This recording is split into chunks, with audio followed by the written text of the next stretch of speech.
next presenter that I am going to be bringing up.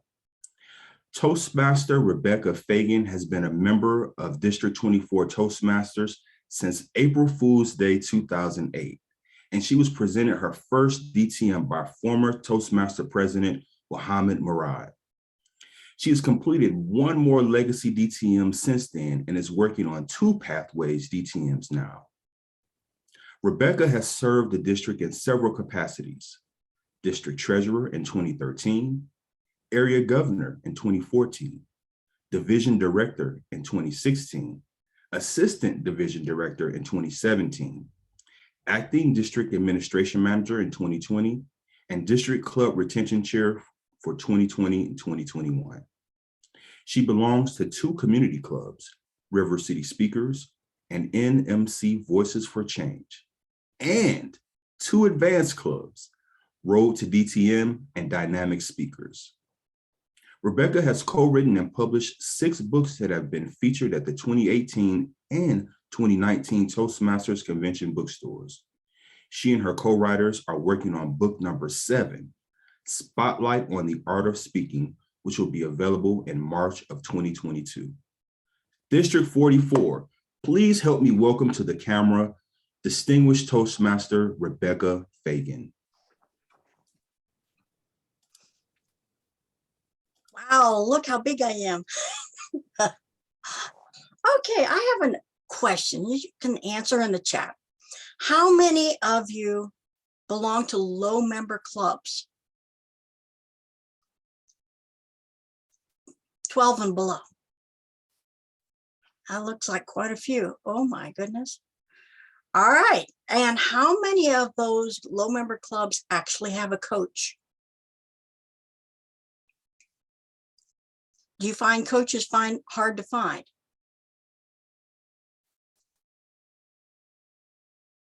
Okay, now the reason that I'm asking these questions is that a lot of the stuff that helps us get to be in the DCP program is interesting and very good for members and everything, but there's one thing that is required of a club in order to become distinguished, and that's membership. So how do you recruit?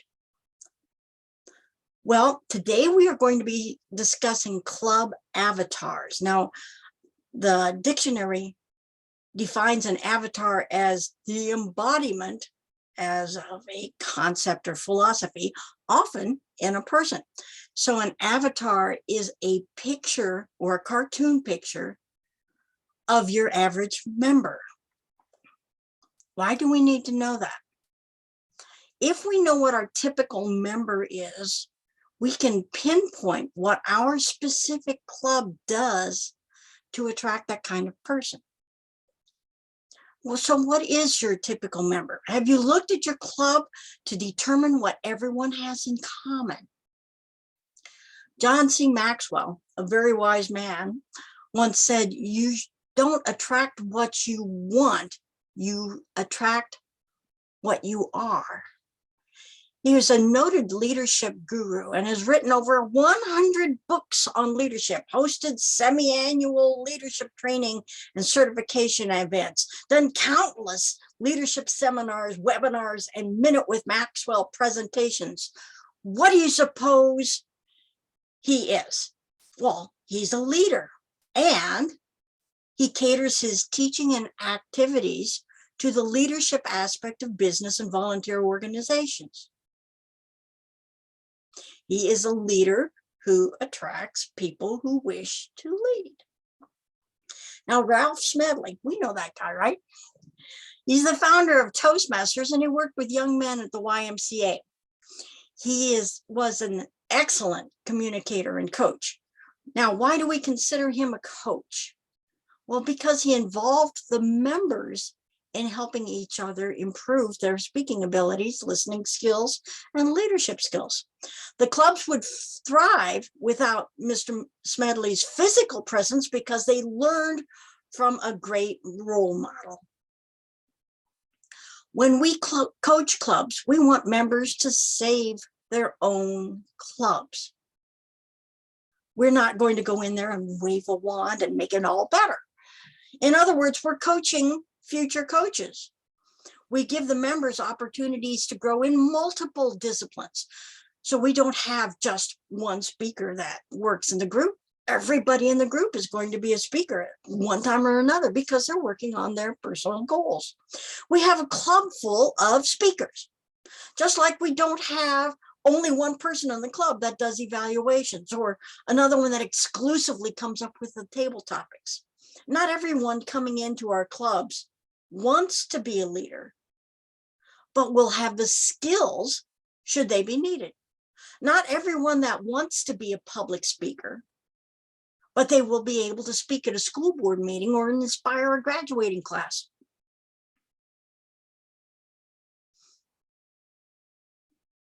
So Mr. Smedley was a master communicator and a coach that attracted people who wanted to have those skills.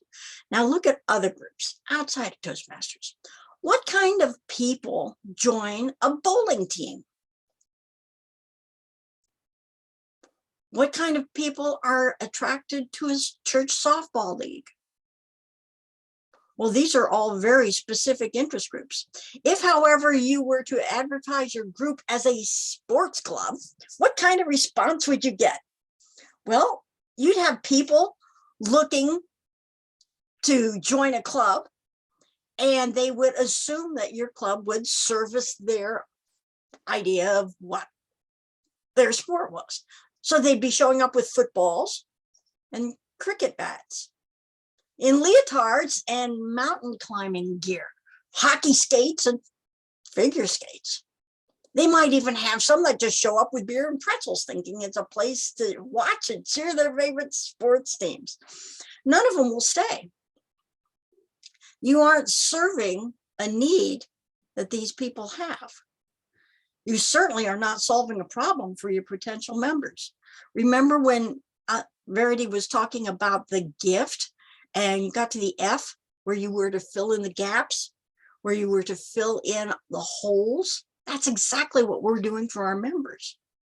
We are trying to fill in something that they're missing that allows them to be more successful in their lives. When you are trying to attract members, you have to have a solution to a need that they have to fill.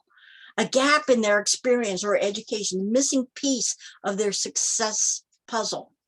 You must find your club's niche.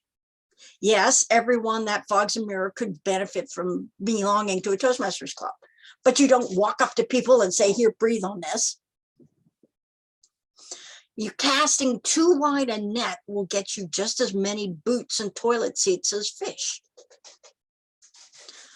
So you must play to your club's strengths and play to your prospective members' weaknesses. This is how you come up with an avatar. It's a description of the typical member of your club: age, interests, geographical area, goals, and dreams. So the club member avatar, let's take a look at them. What are their trigger words? What makes people stop their scrolling on Facebook and click on that? What is your club's clickbait? You have to speak the language of the people that you are trying to recruit. So if they're businessmen, you have to speak the language of business. If they are sports enthusiasts, you have to speak the language of sports. If they are leadership type people, you have to speak the language of leadership. What do they like? What do they hate? You have to know these things. Draw a picture in your mind. What do they need? What advertisements will pop up on their Facebooks or in Instagram? Because you think, I think I will get my husband some sweatpants. And you don't even type anything in there. You're just sitting in your chair. There is some connection from your chair to Facebook, and suddenly every ad that comes onto your Facebook will show sweatpants, even though you haven't typed anything or looked for anything. It's just creepy. Makes you kind of wonder, is NSA watching? Is my video on? So then you take a look at the rest of the people.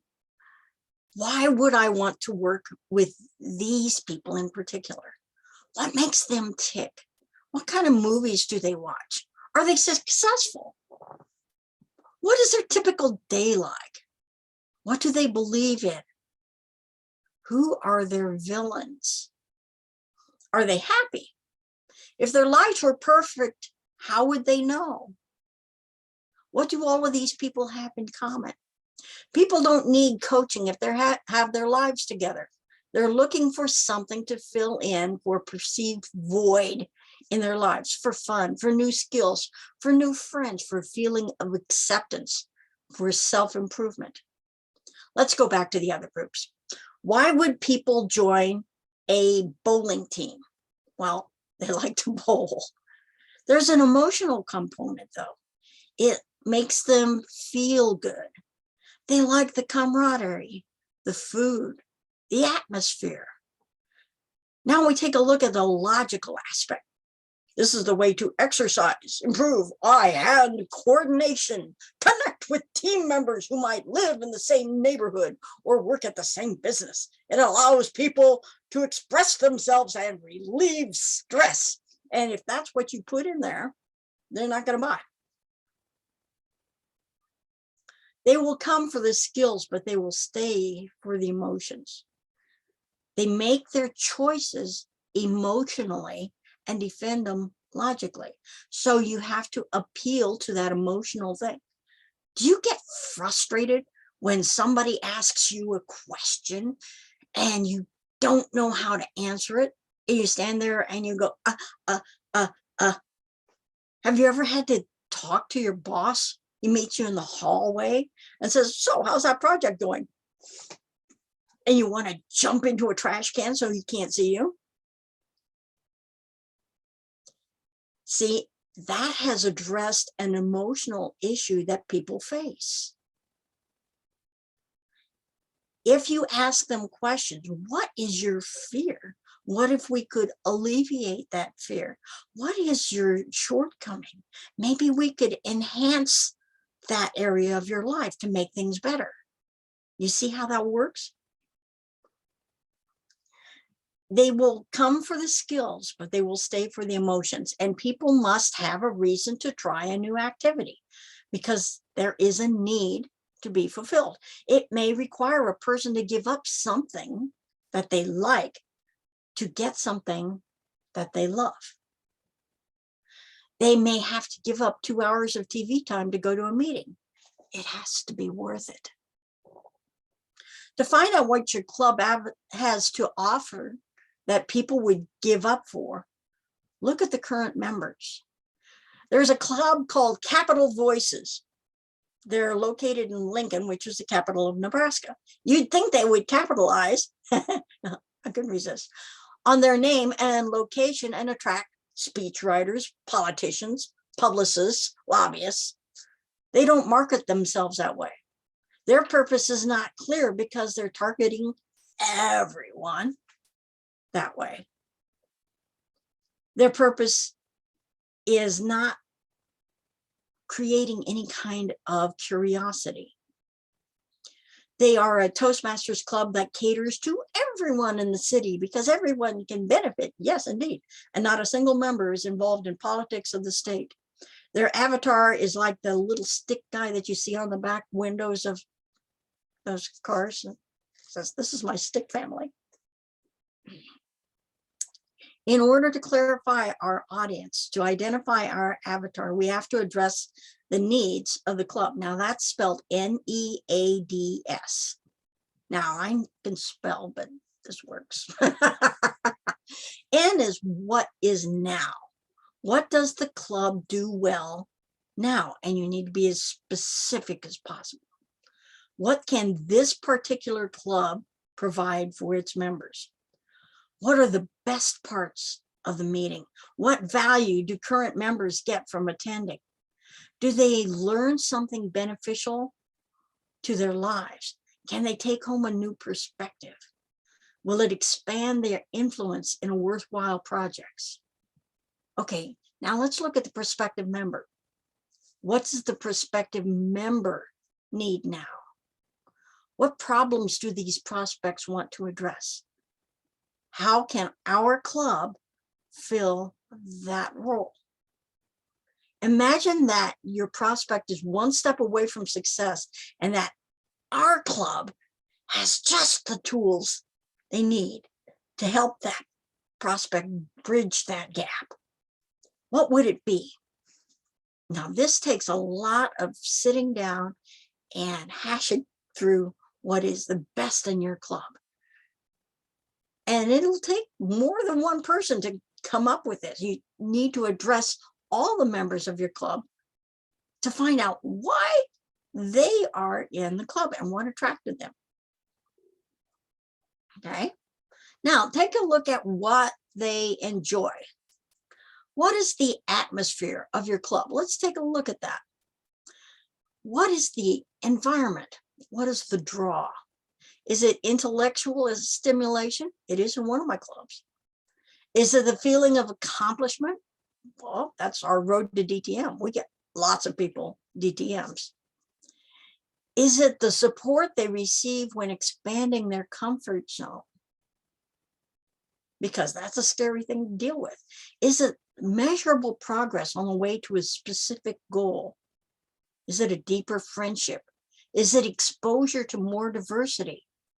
People from outside your social circles, your vocations, your physical location. What is it that brings people in that they enjoy? Okay, now take a look at your prospective member. What does I washed my tongue, I can't do a thing with it. What do they enjoy? Is it belonging to a cause much bigger than themselves? Is it a shared interest and comparing notes? Is it being able to make the difference in becoming a significant person? Can any of this be provided by your club? It's a good way to look at it. Take a look at your prospective member and compare it to your avatar. Find out what they absolutely love. Okay? Then take a look on the critical side. What would you alter? That's the A part. So we have N, what do they need? What do they do now? E, what do they enjoy? And now, what do they alter? There are many things about our clubs that can be improved, from the way the meetings are organized and the roles chosen to the venue and the time. What would make your club stand out against that sea of indiscriminate groups that promise self-goal growth and fall so far short? If you could have a meeting that you would charge outsiders to watch, how would your meeting be different? Here's one. Come to Zookeeper's Toastmaster. Our theme on Thursday will be how to train your dragon. Please bring your own dragon. For those of you who are guests, please dress appropriately and fire retardant material. Cover charge is $150 to cover the insurance for the venue. Would you get people? Well, you might get some people who want to learn how to train their dragons, even though they don't know where to get one. But as you can see, it is really different than anybody else. They come and learn how to speak. We have great meetings. Yay. The key to this part is discovering what the prospect hates about his current situation. If there is one thing the prospect could do to improve his whole life, what would that be?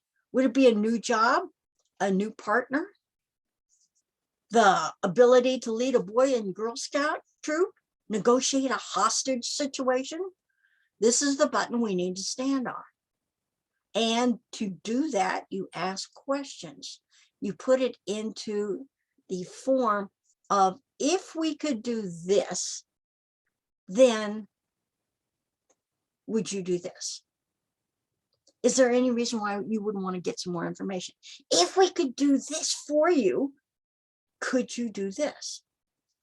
If we were to provide practice for interviews. Would that help you get a job? Okay. Then they have to make a decision. We have to decide to make a change in our group, to refine our market, to improve our clubs, to clarify our message. And we can do for you. So we are providing a service that will help.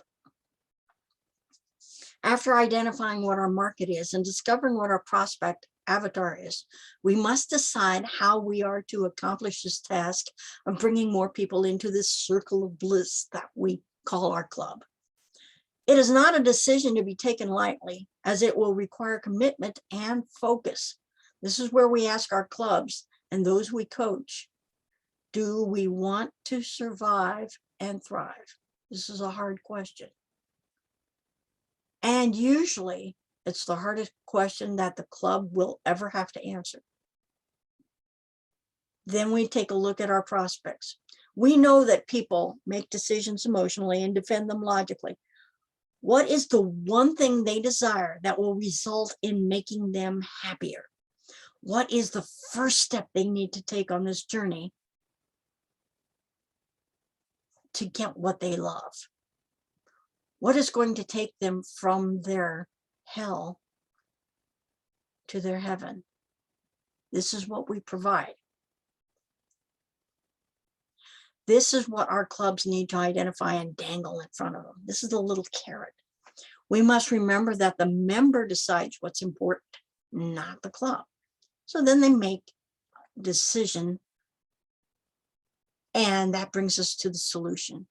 This is where we put all the steps in place and accomplish the goal. As we're dealing with low member clubs, the goal is to improve our clubs by adding more members that will enhance our meetings. There may be several steps involved in the process. Some can be done contiguously, some can be consecutive. You can, for instance, set up a sign-up sheet for roles, to set up a progress sheet for educational goals, and print up forms for the roles to be either kept online or the SA closet or the suitcase at the same time. Setting up the speech craft will have to be done over time, and preparing for contests would be done over time. So those things can be done at the same time. Our prospect now has decided what he needs to get what he wants. We are the solution to his dilemma. We must make him aware of how we can help. This requires questions on our part. Once he gets to the meeting, he must once again make a decision. Will this club meet my needs? If yes, he must decide to join. Don't forget to ask him, would you like to join? Here's an application. So a lot of people just sit there and go, oh, wasn't that nice? We had a guest, yay! And then he leaves and never see him again. Well, if it's yes, he must decide to join and get started. And at this point, our goal is to get him addicted as quickly as possible. Remember that not only is the club you're working with not broken, but neither is the prospective member. They don't need fixing, they need enhancing. Now, if you would like some more tools on coaching clubs,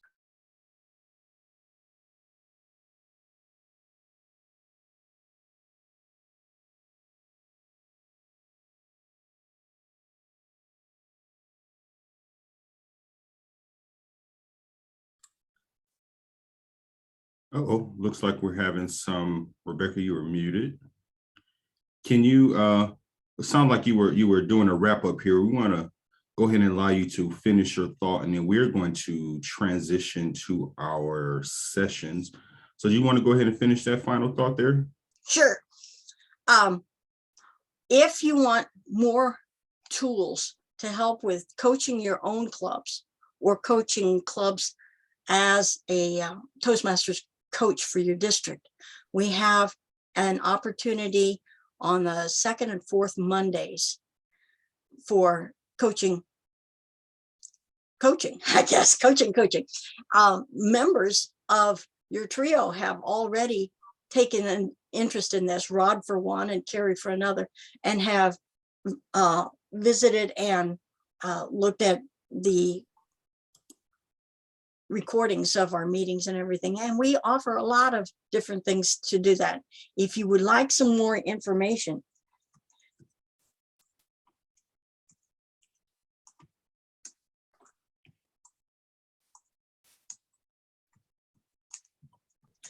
that's my email, and you can reach me there, or you can go to the Coach's Corner and we can actually have our first meeting for the 2022 year is Monday. Coming up quick. Yeah. Quick.